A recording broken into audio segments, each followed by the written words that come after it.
Le damos las bienvenidas, espero que esté muy bien, escuchando linda música para empezar este webinario, que bueno, yo soy Valeria Isla, de Coordinación General del curso de Herramientas Conceptuales y Metodológicas de la Aborto en la Argentina para la plena implementación de la Ley 27610. Y hoy tenemos el gusto de presentar un webinario con la querida Ile, la interrupción legal del embarazo, que estará a cargo de Mariana Romero. Mariana, como muchas de ustedes saben, es investigadora médica, investigadora principal del CEDES, también del CONICET, es codirectora de la Red de Acceso al Aborto Seguro y co-coordinadora del Observatorio de Salud Sexual y Reproductiva de la Argentina, así como integrante de la red regional, digamos, CLACAI. También me acompañan Vanessa Schwartz, que es coordinadora pedagógica de este curso, y vamos a estar interactuando en distintos momentos a lo largo de este webinario. Y además de Mariana Romero, me acompaña Alejandra Torsoli, trabajadora social, integrante del grupo de trabajo social de la Red de Acceso al Aborto Seguro. Ahí le veo también a otra codirectora de REDAS, que coordina ese grupo, que es Natalia Gerardi. Bienvenidas, bienvenidos a todos. Así que vamos hoy, como les decía, a trabajar sobre causales, todo el proceso de trabajo en el marco del proceso de atención con la interrupción legal del embarazo tan querida por todos nosotros. Así que bienvenida Mariana, mucho gusto y gracias por acompañarnos.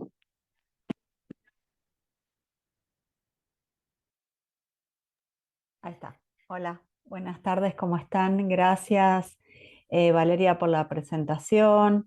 La verdad que es un gusto poder compartir la presentación de hoy con Alejandra Sorsoli. Nos pareció bueno armar, bueno, este tándem, em, a pesar de que pensamos que las ILES ya no tienen la frecuencia que solían tener en otro momento. Sabemos que en general las que solicitan una ILE son personas, bueno, que atraviesan situaciones de mayor vulnerabilidad, y por eso en general son un desafío para sí mismas y un desafío para los equipos que asisten y acompañan. Entonces la idea de hoy es trabajar de forma conjunta las causales, y ver de qué manera elaboramos los informes que tienen que acompañar la trayectoria de las personas en el sistema de salud. Queríamos empezar el trabajo de hoy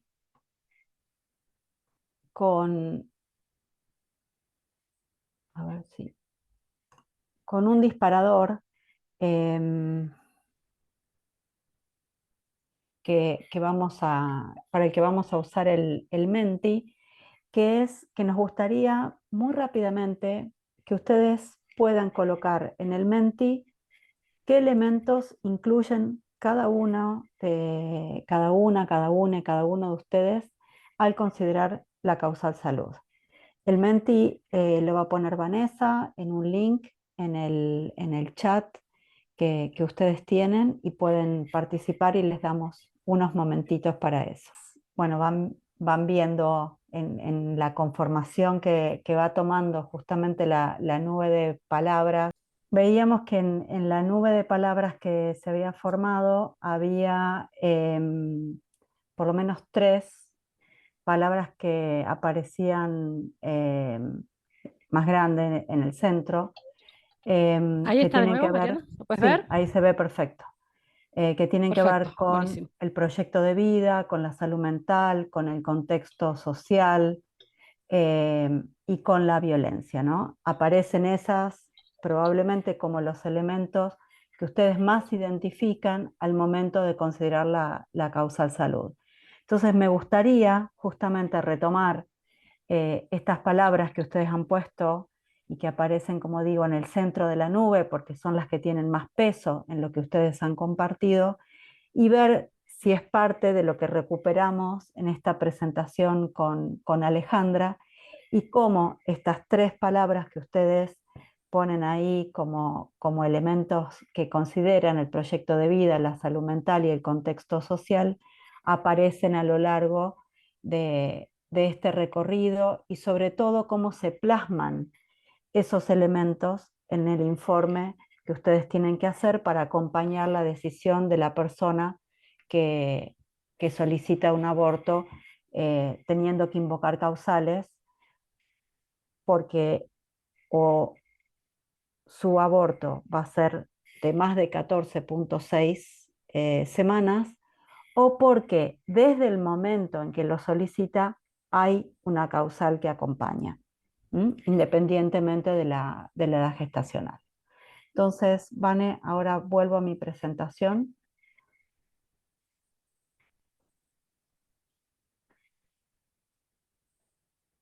Y, y la idea, justamente como le decía a Emilce, como le mencionaba, que Emilce nos preguntaba por qué hablar de causales, cuando hoy la ley tiene un periodo en el cual el aborto es legal por sola decisión de la persona y donde las causales no son algo que el equipo de salud tiene que abordar, salvo que la persona así lo quiere expresar o lo solicite.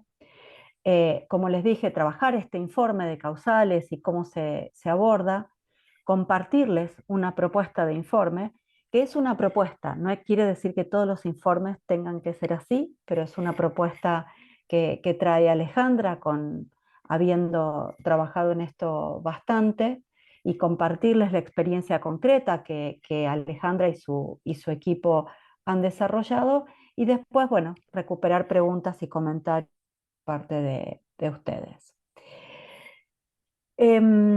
¿Por qué digo que tenemos que repasar súper brevemente la normativa? Porque esta normativa, la normativa que hoy tenemos vigente, reconoce el derecho a interrumpir un embarazo y también a requerir y a acceder a la atención dentro del sistema de salud.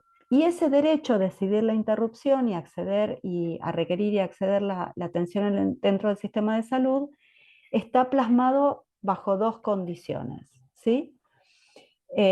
Hasta la semana 14, que serían 14 semanas, punto 6 días, inclusive, digamos, sin necesidad de, como dije, de dar una razón explícita. Puedo querer compartirla o no, pero no necesito exponerla frente al equipo. Y fuera de ese plazo, bajo las siguientes situaciones: si el embarazo fuera resultado de una violación o si estuviera en peligro la vida o la salud. Esto lo que implica es que nuestra normativa tiene un sistema mixto, un sistema de plazos, que es el primer inciso, digamos, que es la semana 14,6, y un sistema de causales donde yo tengo que estar cubierta bajo estas condiciones para poder acceder a un aborto dentro del sistema de salud. Ahora, estas condiciones, el plazo y las causales, independientemente de cuál sea la que me acoge frente a la ley, se rigen con una serie de principios y de derechos que también están contenidos en la normativa.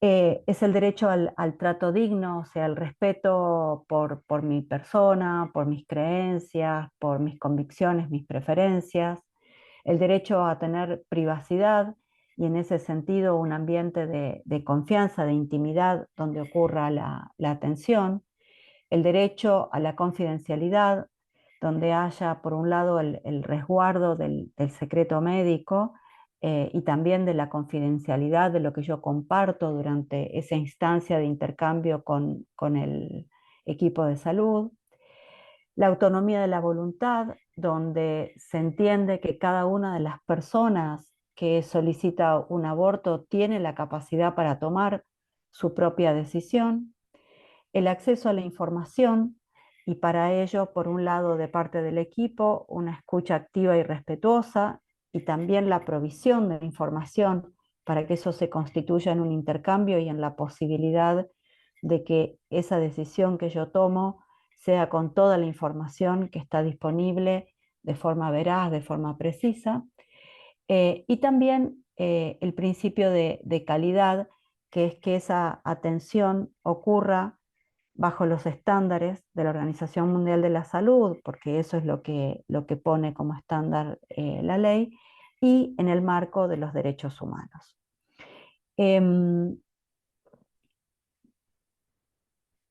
Invitaría a que revisen el protocolo si no lo han hecho de forma exhaustiva, porque cada uno de estos principios está operacionalizado en el protocolo, no son un enunciado abstracto y tienen, digamos, una bajada muy concreta en cada una de las asistencias, en cada uno de los acompañamientos que hacemos para la provisión de las ILES.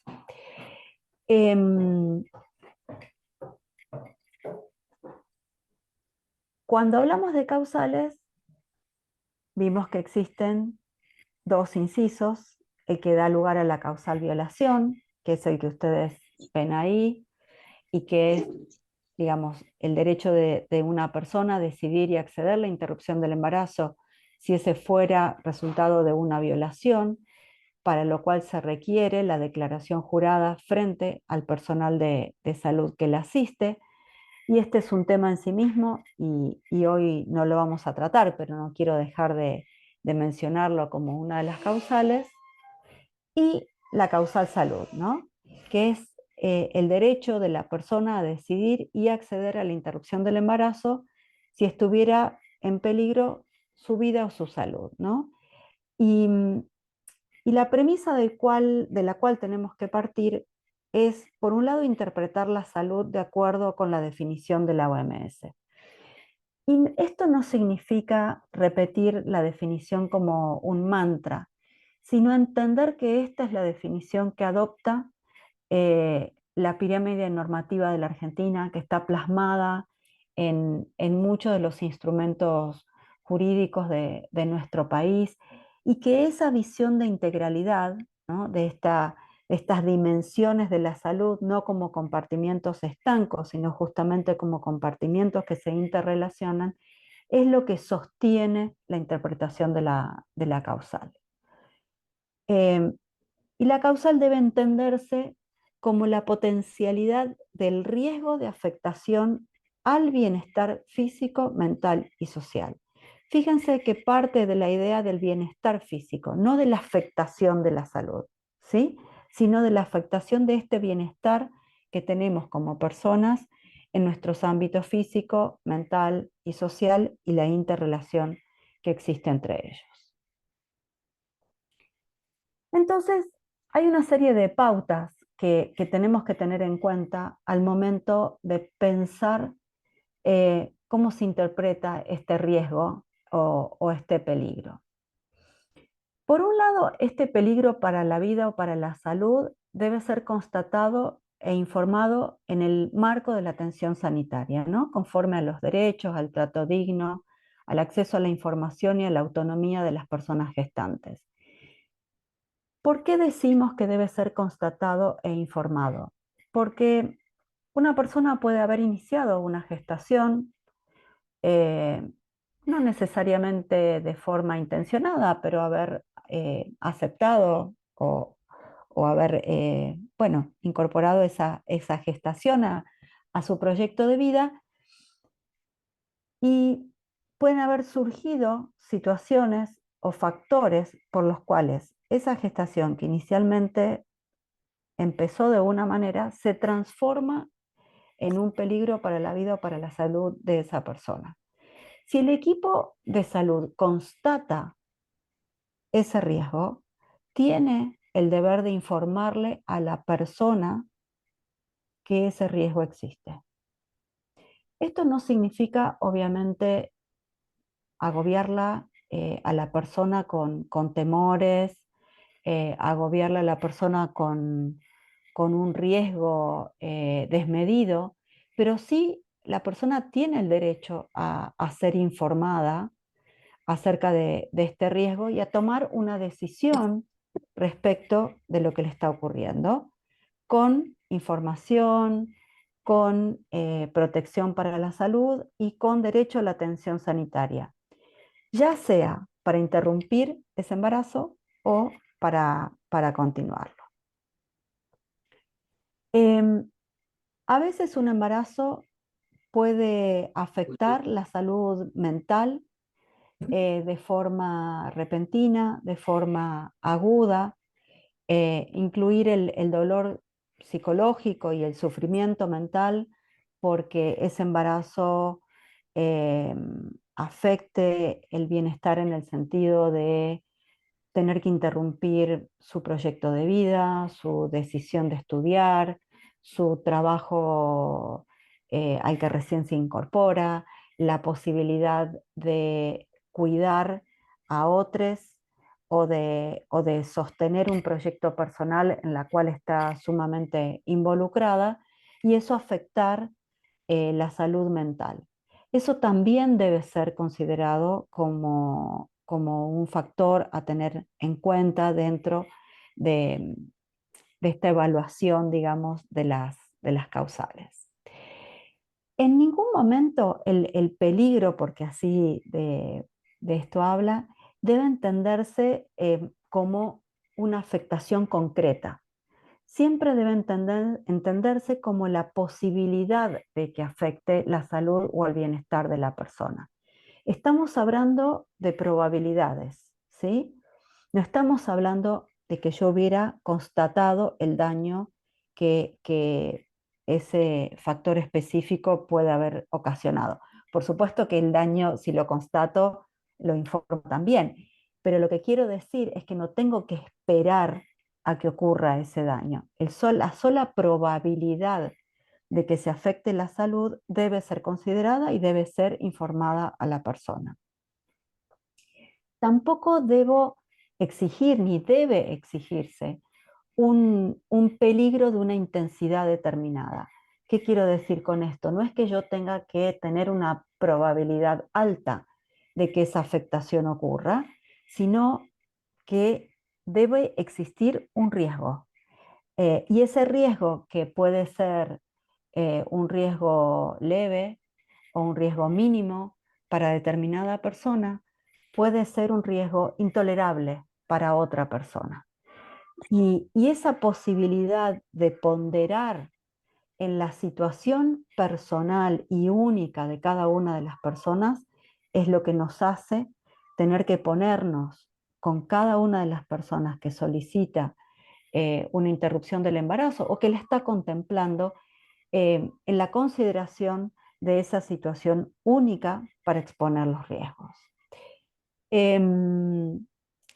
Como digo ahí, el concepto de riesgo no exige una configuración de daño.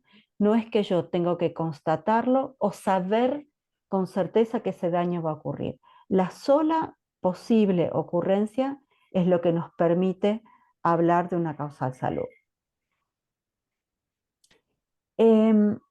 Ahora, ¿quién pondera el peso de ese riesgo? El peso de ese riesgo lo pondera cada una de las personas que va a atravesar la situación de aborto o de continuación del embarazo, ¿no? Y es esa persona, la decisión que ella toma sobre el tipo de peligro que está, el tipo y la cuantificación, digamos, del peligro que está dispuesta a correr, ese es el factor determinante para que se configure la causal salud en esa persona específica. De todos modos, creo que hay algunos énfasis relativos que tenemos que hacer, por ejemplo, en los embarazos de niñas, niños y adolescentes, ¿no? Sobre todo quienes son menores de 15 años. Muchas veces en la justificación, digamos, de la causal, se incluyen, bueno, el impacto en el futuro o el impacto emocional de un embarazo en una niña. Pero no olvidemos que particularmente en las niñas, niñas y niños, los riesgos físicos que se corren son muy importantes. Y en ese sentido, muchas veces en la evaluación de la causal, como nos impresiona tanto, nos impacta tanto el, la situación a veces de abuso que da origen a estos embarazos o la situación de extrema vulnerabilidad que puede tener la niña, no se explicitan eh, para ella y para eh, los referentes afectivos que pueden acompañarla, los riesgos físicos que también se corren. Entonces, digamos, es importante que ustedes en la ponderación de las causales en niñas y adolescentes puedan también incorporar estos riesgos físicos que, que tienen un peso relativo también respecto de los riesgos emocionales y de los riesgos sociales que pueden estar asociados a estos embarazos. A veces, cuando un equipo aborda a una persona que solicita la interrupción de un embarazo después de las 14 semanas, dice, bueno, pero la verdad es que está en buenas condiciones de salud. No parece haber una causal que podamos identificar como una causal para interrumpir el embarazo. Y aquí creo que hay que indagar acerca de factores predisponentes. A veces las personas tienen antecedentes de enfermedades crónicas que son importantes en su familia o antecedentes de alguna problemática específica que ocurrió en la infancia, que puede estar relacionada a su salud mental o a situaciones de violencia, que están como latentes, ¿sí? Pero que se conforman como un factor predisponente. Y a veces tenemos que pensar que la progresión de ese embarazo podría actuar como un factor que precipite una afectación o que consolide, por ejemplo, una afectación crónica o que, como dije, precipite determinada patología de forma aguda, ¿no? Entonces, también hay que tener en cuenta cuando explicitamos los riesgos, eh, cuestiones como la cronificación de algunas enfermedades o la aparición de una secuela o incluso el riesgo que podría haber de muerte cuando la enfermedad crónica o la patología aguda está muy presente en esa persona. Hasta aquí vamos bien, más o menos.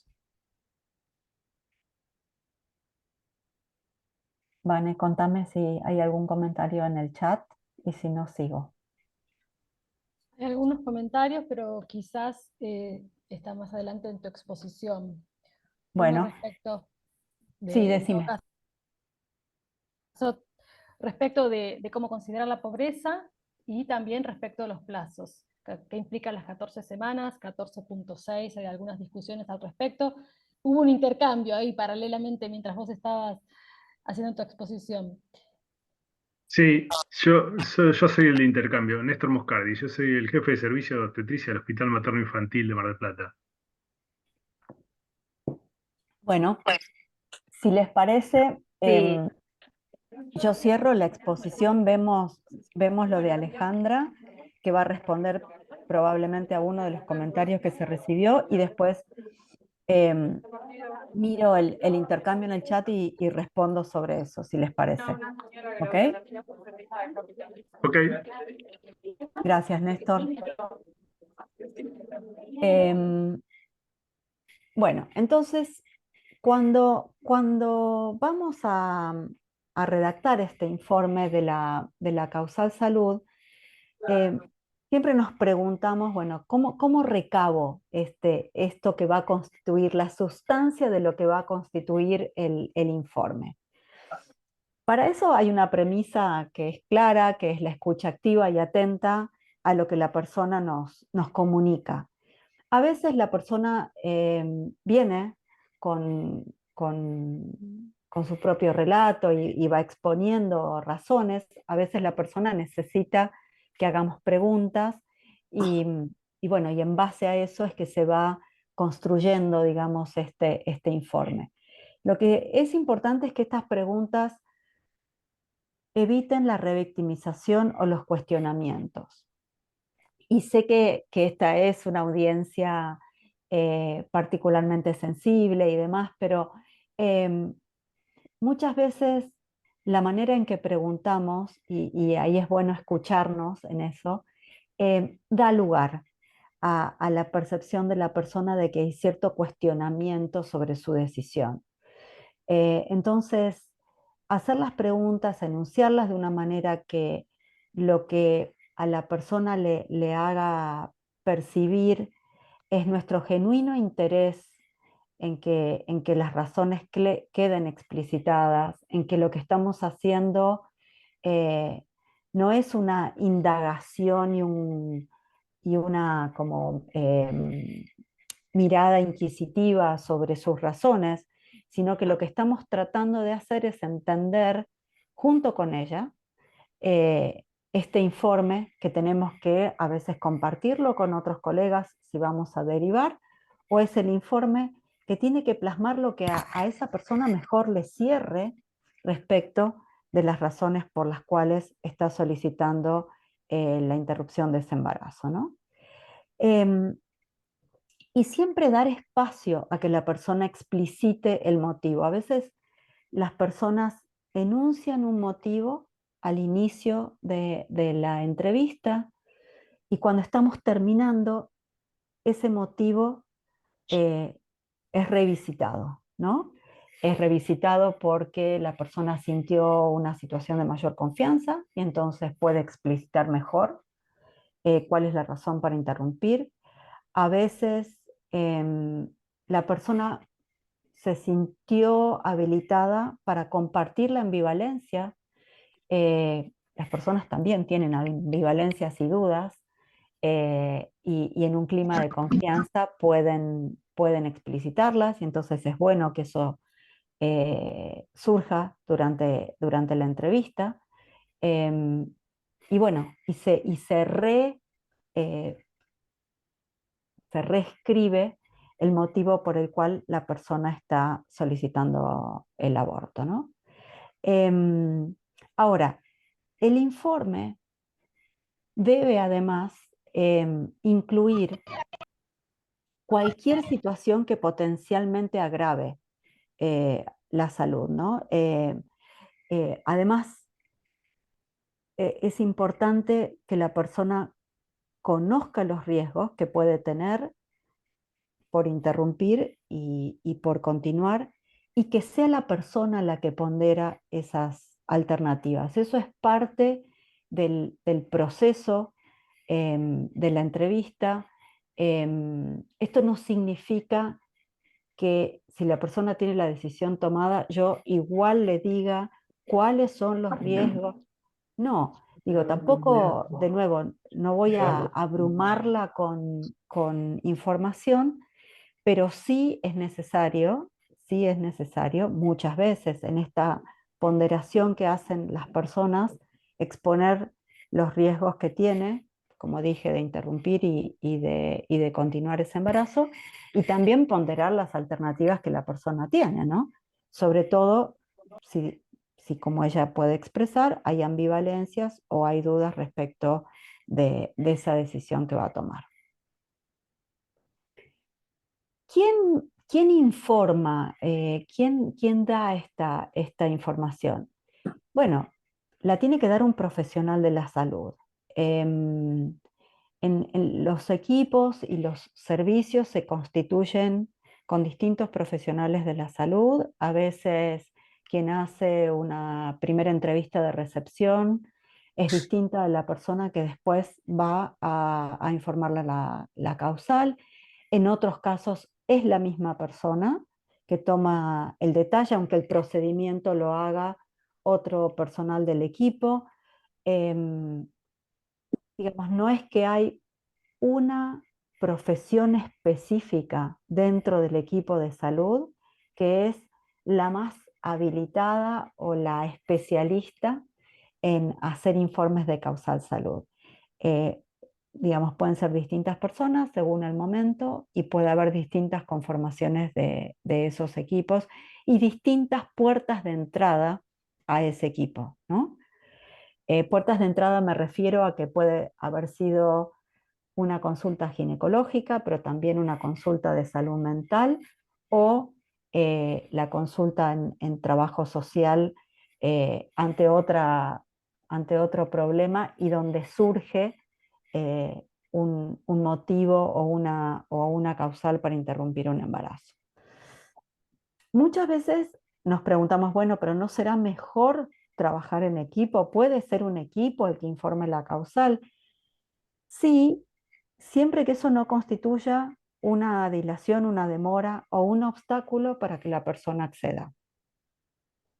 A veces pensar en un equipo para determinadas instituciones o determinados servicios es un mundo ideal, pero que en la realidad es muy difícil de concretar.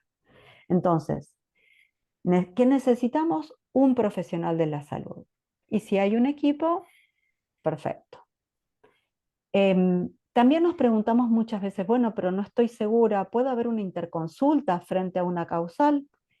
Sí, y además a veces las personas la solicitan a esa interconsulta o nosotras mismas cuando estamos exponiendo la causal no estamos seguras de cuánto riesgo implica y qué tenemos que plasmar en el informe y puedo hacer una interconsulta.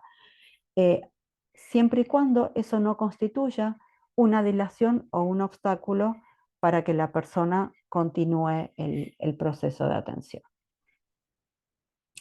Y aquí, bueno, me adelanto para darle ahora la palabra a Alejandra, pero en términos generales nos preguntamos, bueno, ¿qué estructura, qué es lo que tiene que contener ese informe de la causal?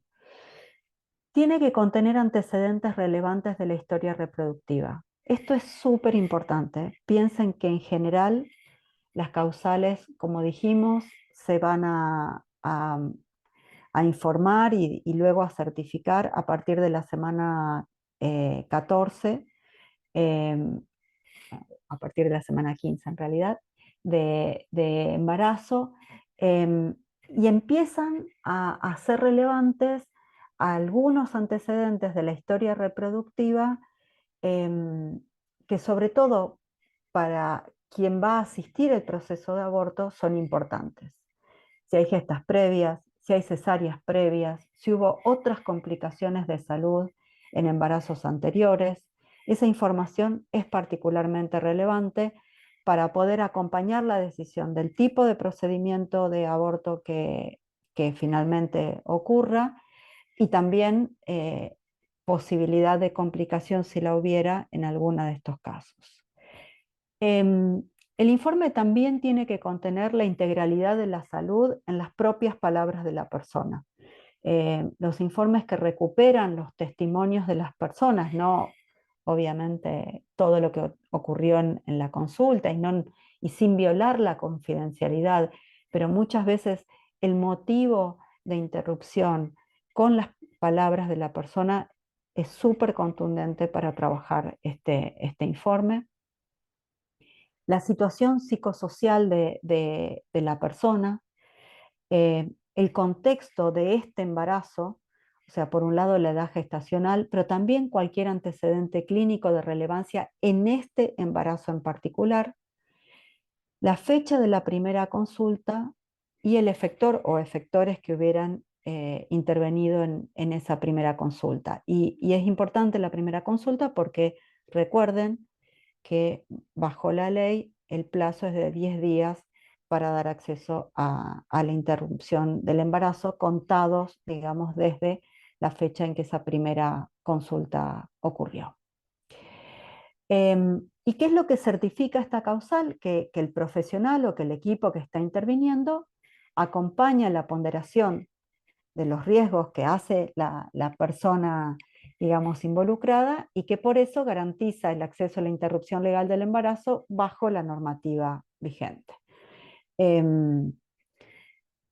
Esta fórmula, que sé que aparece ahí, que parece que las podríamos cortar y pegar, y efectivamente podemos hacerlo, no tiene que ser una letra vacía. Esto es la conclusión del informe, que tiene que justamente plasmar lo que ustedes relatan como ese informe de causal. Ale, te doy la palabra.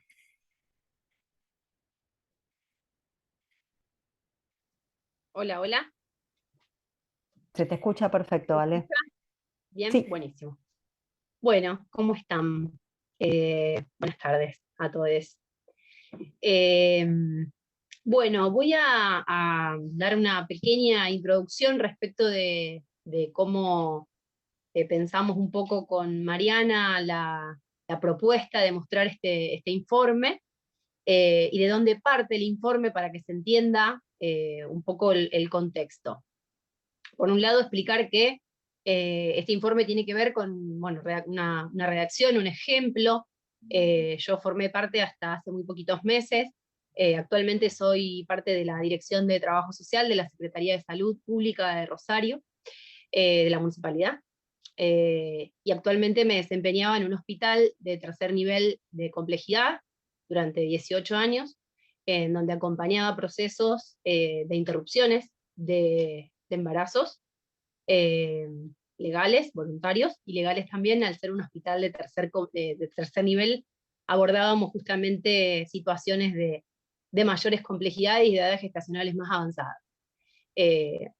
Un poco la intención es mostrar esa referencia. Este informe tiene que ver con mostrar la redacción que puede hacer un equipo interdisciplinario a la hora de recibir una situación desde el primer nivel de atención, como fuera en cualquier centro de salud, digamos, lo que sería el primer nivel de atención, ¿verdad? En donde desde el primer nivel se deriva a una persona para poder garantizar y enmarcar dentro de un causal, justamente por tratarse de una interrupción que supere las 14 semanas y 6 días. ¿Sí? Quiero partir también de una premisa.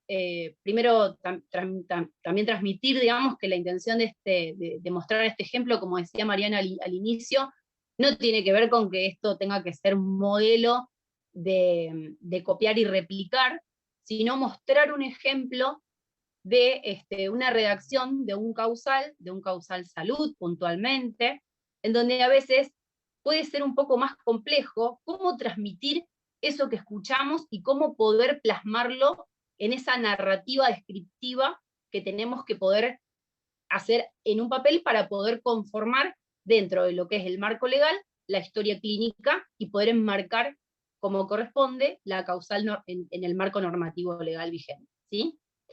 Quiero partir de una premisa respecto de cómo posicionar, como me presentaba Valeria al inicio. Yo soy trabajadora social, y conformé durante todos estos años parte de equipos interdisciplinarios de abordaje, y creo que me parece muy importante transmitir que escribir y la importancia de poder escribir en un informe. Los trabajadores y las trabajadoras sociales hablamos de informes sociales. En este caso es un informe que tiene que ver con poder dar cuenta de un proceso de escucha dentro de un proceso de transparencia y de escucha activa, como decía Mariana. Y por eso parto de la premisa de pensar que escribir es intervenir, ¿sí? Y que cada palabra, que en cada palabra que uno describe y que en cada enunciado que realiza, se producen sentidos, ¿no? Entonces, esto lo traigo un poco de libro que se va a presentar acá en Rosario dentro de muy poquitos días, de un colega, que es Facundo Samarreño, que empieza un poco a pensar un poco esto de informar lo social y escribir lo sexual, y la importancia de poder dar lugar a la palabra.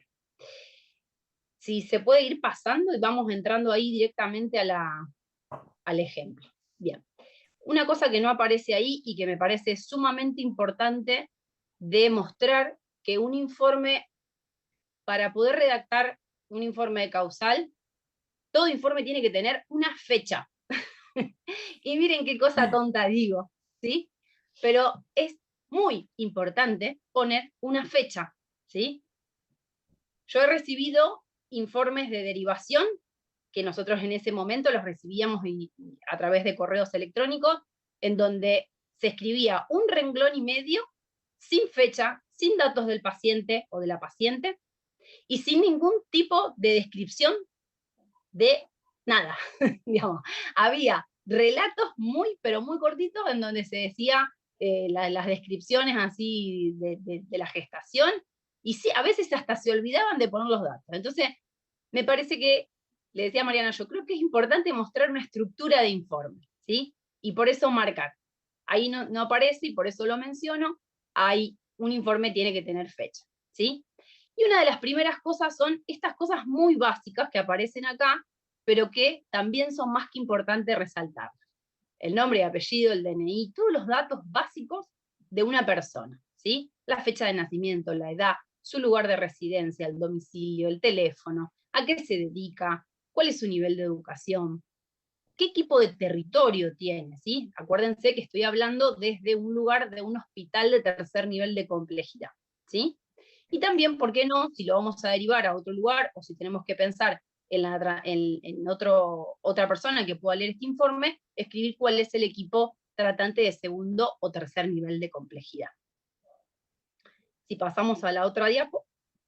Bien.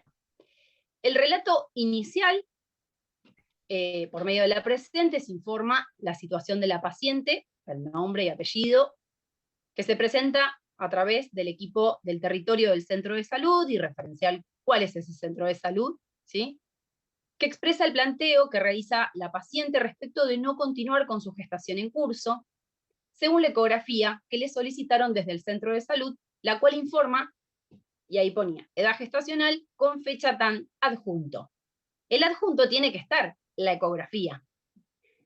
Tienen que mandar la ecografía si es que esa ecografía se realizó dentro del primer nivel de atención. Probablemente estemos hablando de una derivación de una paciente que se la atendió en un centro de salud, que se corroboró por ecografía que tiene una edad gestacional que supera las 14, o que supera el procedimiento ambulatorio, mejor dicho, y que se tiene que derivar para otro tipo de procedimiento.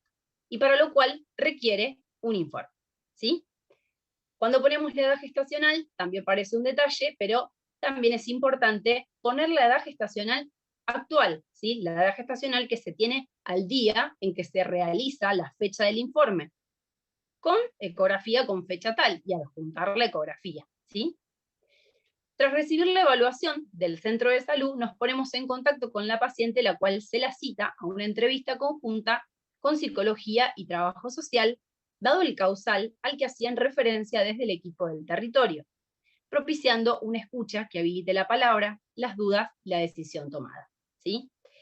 Muchas veces las situaciones que tomábamos, íbamos evaluando la necesidad de constituir un equipo completo, y cuando digo un equipo interdisciplinario completo me refiero a una médica o a un médico tratante, a una trabajadora, un trabajador social y una psicóloga, o un psicólogo, ¿no? Dependiendo un poco de lo que nos planteaba el equipo del centro de salud en relación al motivo por el cual se la derivaba a esta persona, nosotras evaluábamos la posibilidad de, si era necesario, hacer una evaluación de psicología y psiquiatría, del equipo completo, de quizás poder pensar en la necesidad de dar un espacio de escucha más con una psicóloga, con un psicólogo. Eso lo evaluábamos en relación a los tiempos y a la necesidad subjetiva que planteaba la persona, ¿sí? En esa entrevista, la paciente, este es el ejemplo de lo que se pondría en el informe, ¿no? ¿Cómo se encontró la paciente? ¿Qué nosotros podríamos enunciar respecto de cómo encontramos al momento de la entrevista, siempre obviamente, a esa persona. En la entrevista, la paciente se encontró lúcida, orientada, con pleno registro de situación, coherente en su asociación de ideas, solicitando de manera clara y contundente una guía. ¿Sí? Si pasamos a la próxima diapo. Realizamos entrevistas con el equipo interdisciplinario, garantizando un clima de confidencialidad y de intimidad para que la paciente logre desplegar respecto de esa decisión, garantizando su derecho a la autonomía y a la privacidad que el caso requiere. En el discurso de la paciente aparece una manifestación clara en relación a la falta de condiciones subjetivas y sociales para el alojamiento de un hijo o una hija en este momento, pudiendo referir claramente brindar cuidados sosteniendo su función materna con otros hijos, ¿sí? Esto que decía Mariana antes respecto de la importancia de buscar y de poder hacer una descripción de cuáles serían la situación por la cual esa persona está atravesando en ese momento. Estoy buscando, ¿no? Acá Mariana planteaba en relación a la integralidad de la salud, ¿sí? En propias palabras de la persona. Hablar y poder enunciar algo en relación a este contexto, de cómo está viviendo esta situación y este embarazo particularmente, ¿sí? ¿Qué puede decir en relación a esos antecedentes? ¿Qué puede decir en relación a cómo se posiciona ella ante esta situación? ¿Por qué en qué le atraviesa esta situación y por qué solicita esta interrupción en este momento particular de su vida? ¿Sí? Pasamos a la próxima.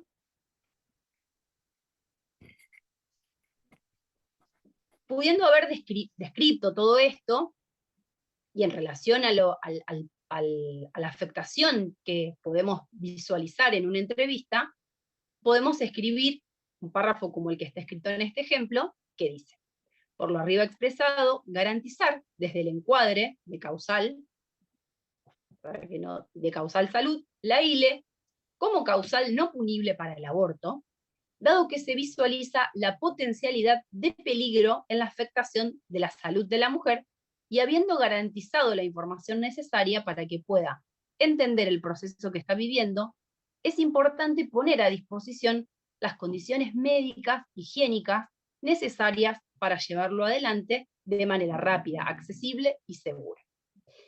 Este equipo de salud, como responsable de garantizar la salud integral, acompañamiento, previniendo y evitando peligros para la integridad física y psíquica de la paciente, asume desde el causal salud realizar el procedimiento de interrupción de la gestación en curso, evitando riesgos para la salud de la mujer dentro del marco legal vigente. Bueno, ahí un poco el cierre en relación justamente a que una vez evaluadas las condiciones en relación a este contexto, en relación a esta integralidad de la salud, en relación a poder escribir lo que esta persona está transmitiendo en estas entrevistas que se pudieron tener, en relación también a lo que pudimos construir con este equipo de primer nivel que nos transmitió y que conoce la situación en profundidad, porque probablemente se trate de una persona que esté adscrita a un centro de salud, que venga con un recorrido de trabajo incluso dentro del equipo. En el marco de todo esto que podemos estar, es necesario poder elaborar un informe que pueda expresar, como decía Mariana, incluso cuál es el riesgo potencial de este padecimiento subjetivo, ¿sí? Que tiene que ver con lo psicosocial también, ¿sí? Podemos escuchar esto en el despliegue que una persona puede hacer a la hora de pensar cuando la pregunta es ¿cómo está o qué le está pasando con esta situación? ¿Por qué está solicitando esta interrupción? Si querés pasamos a la próxima, y ahí creo que vamos a ir cerrando. Sí. Sí. La idea, voy a dejar de compartir. Gracias, Alejandra, muchas gracias. En honor al tiempo, la idea era recuperar el Menti, pero creo que con esto que compartió Alejandra y con este ejemplo, como dijimos, o propuesta que ella compartió, hay mucho de lo que se recupera, de lo que ustedes mencionaron en la nube de palabras, y quizás, bueno, en honor al tiempo, recuperamos algunas de las preguntas del chat y después abrimos a cualquier otro comentario que ustedes tengan. Espero, a ver si voy a... Wow, hay como 99 comentarios, espero no perderme ninguno. ¿Quieres que te leamos, Mariana, mientras? Hay todo un paquete de comentarios y de intercambios que tienen que ver con esta disposición de la ley de protocolo de las 14 semanas inclusive, del tiempo en donde termina la IVE y empieza la ILE. Hay todo otro preguntas ligadas a la sistolia fetal. Si querés arrancar por esas cuestiones, después otras preguntas ligadas a si la certificación de la causal se puede poner directo en la historia clínica, como hacen en algunos lugares. En fin, si querés ir avanzando con eso y te vamos comentando otras. Bueno. Y perdón, Mariana, algo sí. antes. Y quienes quieran seguir consultando, el intercambio es por chat, sobre todo les pedimos que se animen a poner las consultas, así podemos ir contestando. Gracias, Bueno, Mariana. no, de nada. El plazo que indica la ley es 14 semanas inclusive. Esto implica 14 semanas, 6 días. O sea que el punto de corte en términos de los plazos para considerar lo que sería una interrupción voluntaria del embarazo y una interrupción legal es, el punto de corte son justamente las 15 semanas, ¿no? Hasta ¿Puedo interrumpir? 14.6. Sí, claro. Mariana, me parece excelente la conversación que tuvieron tanto vos como Alejandra. Me parece realmente muy explicativo. ¿Por qué yo me pongo en abogado del diablo? ¿Sí? No quiero que se malinterprete lo que voy a decir. Sí, claro. La ley dice 14 semanas inclusive. Hay un error conceptual en la reglamentación. La reglamentación de la ley está mal escrita. 14.6, vos cuando cumpliste un año, ya el año lo gastaste de tu vida. Sí. Al año y un día tenés más de un año. Cuando vos decís inclusive, significa que cumpliste la semana 14. Todo el día posterior es semana 15. ¿Qué hago yo en mi servicio? Perdón que me meta, ¿no? Lamentablemente por una cuestión legal, para no dando explicaciones, no hay embarazos entre 14 y 15 en mi servicio. Son 13.6 y tengo una ecografía de 14.1. Pero por una cuestión, perdón, hablando mal y pronto, de cuidarnos entre nosotros. Porque es un punto flojo que tiene la ley, esa explicación. ¿Sí? La reglamentación de la ley dice una cosa y la ley dice otra. ¿Eh? Ojo con eso. Un abogado lúcido te ataca ese punto cuando vos superaste las 14 y es voluntario. Un abogado lúcido Sí, te lo va a hacer. Pero esto lo digo para cuidarnos, no lo digo en ton de sorna ni nada por el estilo, que no se me lo interprete, por favor. sí, está clarísima. Muchas gracias. El atrevimiento, Mariana, también de contribuir, pues fuimos parte también de la redacción de la ley. Efectivamente es 14 semanas inclusive, y con ese el espíritu, y también acá hay un conjunto también de abogadas, significa que cuando se cumplió la 15, o sea, cuando terminaron las semanas posteriores a la 14, allí empieza la ILE, pero es 14 inclusive, estamos pensando cuando terminan las semanas luego de iniciar la semana 14, digamos. Quizás médicamente se puede agregar algo, pero ese es el espíritu, la interpretación, el espíritu del legislador, la interpretación que se dio y lo que se está poniendo en práctica, digamos, con todos los argumentos requeridos. Discúlpame. No. Creo que el aporte que hace Néstor es precautorio. Me preocuparía de todos modos, Néstor. Digo, nosotros sabemos que una ecografía se informa y dependiendo quién sea el ecografista, quién sea, digamos, el aparato que ustedes tengan o lo que fuera, tenés un rango de días también en la estadificación de esa edad gestacional, y a veces lo que te informa la ecografía no necesariamente coincide con la fecha de última menstruación.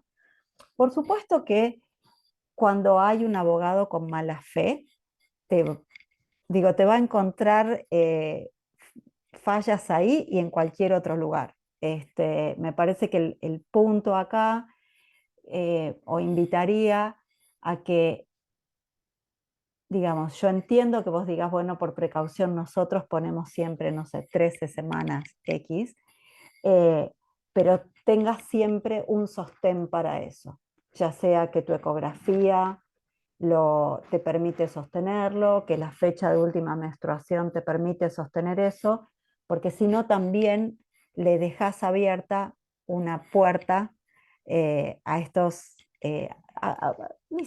no voy a poner la carga sobre las abogadas y los abogados porque creo que sería injusto, pero me parece que, digo, siempre que tratamos discrecionalmente un dato, tenemos más probabilidades de tener o de ser señalados frente a eso. Entonces, es eso. Nosotros, digo, vos, yo sabemos, quienes están aquí, que no estamos hablando de una ciencia exacta. Cuando además pasamos las semanas de gestación por encima de las 17, las ecografías tienen todavía más margen de error. Entonces, bueno, siempre caminamos en esa dificultad, pero creo que digamos, el consenso, y creo que ahí era lo que apuntaba Valeria respecto del espíritu del legislador, eso también lo aprendí trabajando con abogadas, es considerar que hasta las 14 semanas, 6 días, estamos en el plazo que legalmente nos habilita para hacer una interrupción voluntaria del embarazo, y con eso no habría que hacer una certificación de causal. Creo, si no vi mal, que había una pregunta en el chat particularmente, bueno, ¿qué pasa si la persona, por ejemplo, hace la consulta a las 14 semanas, 2 días, ¿no? Y entonces el procedimiento o la interrupción va a ocurrir en la semana 15. La persona consultó en la semana 14. Y si yo trabajo dentro del plazo de la ley, tengo 10 días para dar acceso, entonces, si cae en la semana 15, bueno, la consulta fue hecha en la semana 14. Entonces, digo, de nuevo, por supuesto que puede haber situaciones de mala fe, nadie está exento, pero en general la interpretación suele ser, o por lo menos diría en estos últimos años, ha sido la interpretación correcta bajo el marco normativo que tenemos hoy vigente, ¿no? Y sería bueno trabajar en cada uno de nuestros lugares justamente con esta idea, digamos, de que la ley lo que hace es permitir que una interrupción de un embarazo se haga de forma segura y en atención a las decisiones de una persona que toma esa decisión con responsabilidad y con la información necesaria, ¿no? A ver si puedo rescatar alguno de los otros comentarios. Sí, también estaba el tema de las causales, la historia clínica, el tema de, ahí estaban preguntando por el consentimiento de una adolescente menor de 15. Ok, No sé si ahí vamos. querés ir contestando. Las causales en la historia clínica, digamos, ustedes saben por trabajar en servicios de salud que todas las personas que están dentro del servicio de salud tienen la obligación de proteger el secreto profesional. ¿Qué quiere decir? Que la información que está contenida en la historia clínica, en los registros de esa persona, no puede ser compartida con nadie por fuera de la institución sin preservar, digamos, y que todos tenemos la obligación de preservar confidencialmente esa información. Ahora, dicho esto, sabemos que a veces la información que se pone por escrito en una historia clínica o inclusive en las historias clínicas que están digitales, en línea, digamos, a la que puede acceder, se puede acceder desde otro servicio, etcétera, no están exentas de que personas que no pertenecen al proceso de atención accedan. Entonces, la preservación de esa información va a tener que ser evaluada por cada uno de ustedes. Sería ideal que estuviéramos seguras de que todo lo que yo vuelco en esa historia clínica, nadie más accede. Pero dicho esto, habiendo sido parte de una situación muy compleja que acompañamos en una provincia, la historia clínica está en el entorno digital y bueno, y hay registro de cuántas veces digamos, alguien o alguienes intentan acceder a información que está ahí o directamente acceden. Entonces, cuando vimos que eso ocurría, bueno, la decisión fue poner una leyenda que, dada la sistemática intervención de personas de otros efectores de salud sobre esa historia clínica, lo referido al proceso de atención se iba a mantener en papel de forma confidencial en el servicio. Y no se puso más nada. Esto no significa, de nuevo, mentir, pero sí preservar la confidencialidad y el secreto, que es lo que corresponde. Mariana, respecto Sí. a la pregunta de si una joven, adolescente menor de 15 años está sola, ¿quién firma el consentimiento? Y hago dos comentarios respecto a esto. En el marco de todas las leyes vigentes, incluso la de protección integral de niñez y adolescente, y especialmente, y adolescencia, y especialmente en lo que es el interés superior de las niñas y adolescentes y su derecho a ser oídas, entre los 13 años y los 15 pueden consentir y asentir ellas, siempre y cuando no haya un peligro extremo para la salud, pero pueden consentir. Y siendo menores de 13, la niña puede definir, puede tomar la decisión y estar acompañada por la persona de referencia afectiva que ella defina, que la acompañe en esta decisión. Nunca es posible, por el marco legal vigente, además, y los derechos adquiridos, la sustitución de la voluntad de las niñas y adolescentes. No sé si Mariana Eh, querés agregar algo más a no, esto. no, creo que estuvo claro. Alejandra tiene pedida la palabra, pero solo hacer un comentario muy breve sobre algo que está puesto en el chat. Dice, si una paciente consulta antes de la semana 15 manifestando que desea interrumpir, ¿lleva causal? Gracias, Pablo, supongo que es Pablo Barbero. No, no lleva causal, salvo que exista la causal, salvo que, por ejemplo, sea una persona que viene porque fue violada y que firma la declaración jurada o que quiere reportar particularmente ese delito, digamos, pero no necesita ser explicitada, ¿sí? No necesita ser explicitada la causal. Puede decir, decidí interrumpir y eso es suficiente.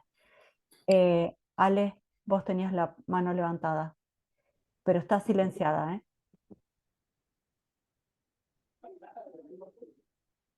Ahí, perdón. Gracias. No, leía un poquito ahí en el chat un escrito sobre, en relación a las dificultades que muchas veces aparecían sí, ahí Pablo creo que era, en relación a, digamos, situaciones de que una paciente va, la citan, no llegan, que eso son cosas que coincido, Pablo, muchas veces suceden, digamos, y que en ese punto creo que cabe destacar y mencionar, digamos, la importancia. Yo, como bien decía antes, formaba parte de equipos interdisciplinarios. Creo que la interdisciplina, como plantea Stolkiner, nace de la necesidad eh, de la exacta, dice ella, de la exacta e incontrolable indisciplina de los problemas, ¿no?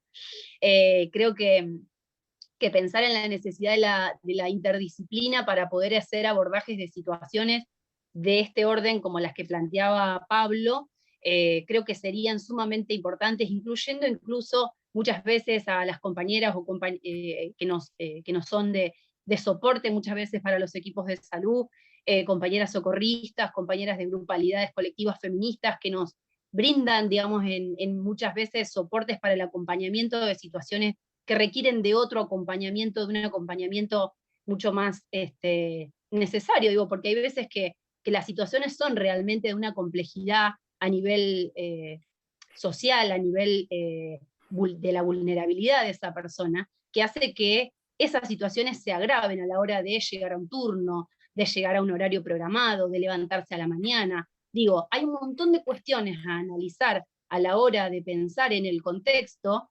digo en el contexto y como gran trabajadora social y defensora de eso, digo del contexto social de una persona que hace por decirlo de alguna forma, a la constitución de ese problema, a la constitución subjetiva de ese problema, de por qué esa persona no está llegando en tiempo y forma, en los tiempos que nosotros como profesionales pretendemos que las personas lleguen.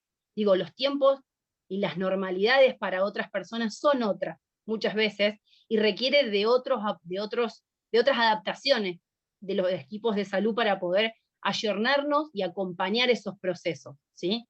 Entonces, digo, insisto que me parece que la interdisciplina viene a aportarnos mucho de eso y a ser parte de que la cosa pase por otro lado, ¿no? En el acompañamiento amoroso, empático, sororo.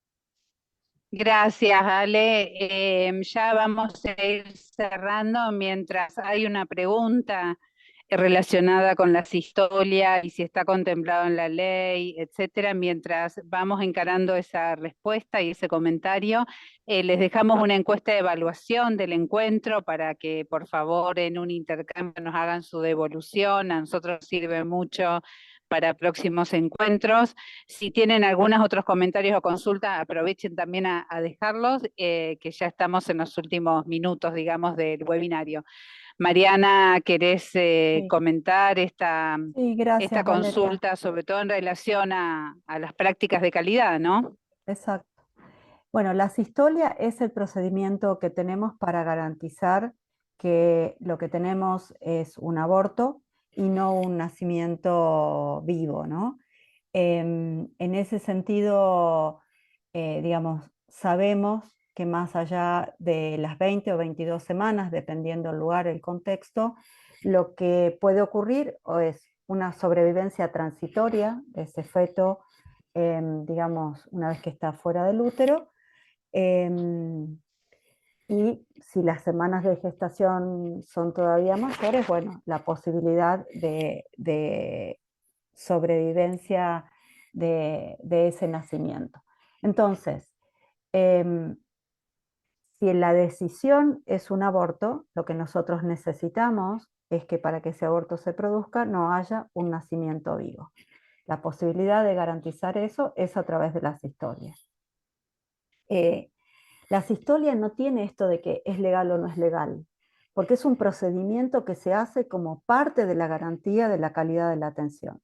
Si ustedes miran distintos protocolos, no solo los que están vigentes en Argentina, pero si miramos para quienes son ginecólogos u obstetras, lo que postula la Asociación Americana de Ginecología y Obstetricia o el Colegio de Ginecólogos y Obstetras del Reino Unido, o sea, ¿a qué me refiero? Con la misma Organización Mundial de la Salud, o sea, instituciones que son rectoras, que son autoritativas respecto del accionar de esas especialidades en particular, como son la ginecología y la obstetricia.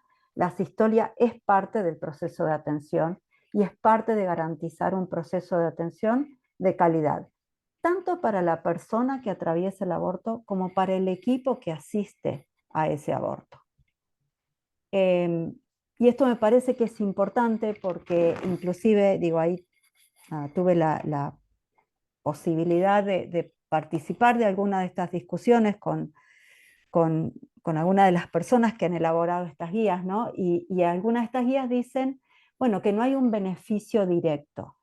claro, quizás no hay un beneficio directo si lo evaluamos en términos físicos, pero hay un beneficio directo en términos emocionales, de nuevo, para la persona que atraviesa el aborto y para el equipo que la asiste. Y por algo, y yo creo que eso no es ingenuo, la clasificación internacional de enfermedades número 11, que es la que ya está en este momento en vigencia, pone específicamente la definición de aborto, y lo que dice es que es digamos, de aborto inducido, ¿no? Donde lo que se está evitando es un nacimiento vivo independientemente de la edad gestacional.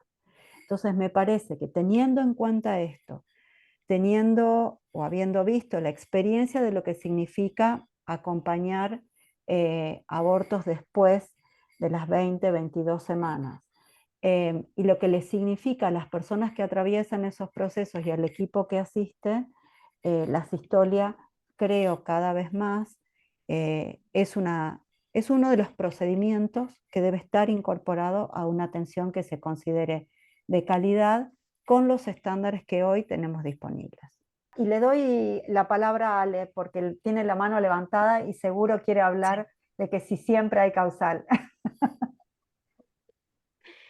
Estoy silenciada, ¿no? ¿O me escuchan? No, ahí te escuchamos, Ale, gracias. Perdón, no, muy cortito.